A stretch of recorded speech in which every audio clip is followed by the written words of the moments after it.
एक बार की बात है, भगवान गौतम बुद्ध अपने शिष्यों के साथ एक गांव में प्रवचन देने पहुंचे। बुद्ध का जीवन बहुत सादा, शांत और अनुशासित था।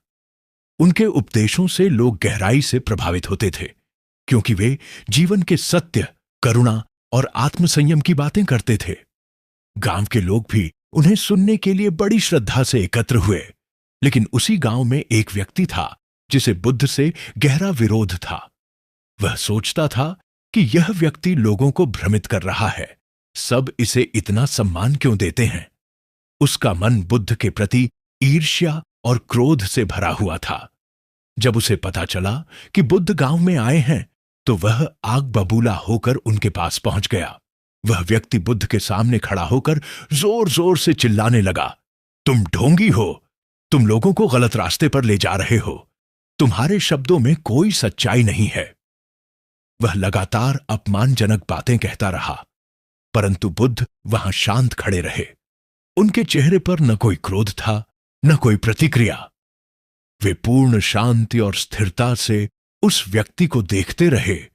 कुछ समय बाद जब वह व्यक्ति थक गया और उसका गुस्सा शांत हुआ, तब बुद्ध ने मुस्कुराते हुए बहुत ही कोमल स्वर में पूछा, भाई, यदि कोई किसी को उपहार दे और वह व्यक्ति उसे स्वीकार न करे, तो वह उपहार किसके पास रह जाता है?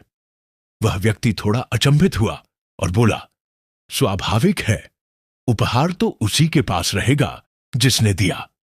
बुद्ध ने उत्तर दिया, ठीक उसी प्रकार तुमने मुझे अपमान के शब्द दिए, पर मैंने उन्हें स्वीकार नहीं किया। अब वे शब्द तुम्हारे ही पास हैं। मैं शांत हूं, क्योंकि मैंने तुम्हारे अपशब्दों को अपने मन में स्थान नहीं दिया। यह सुनकर वह व्यक्ति दंग रह गया। उसका क्रोध पिघल गया, उसका हृदय विनम्र हो गया। वह बुद्ध के चरणों में गिरकर क्षमा मांगने लगा।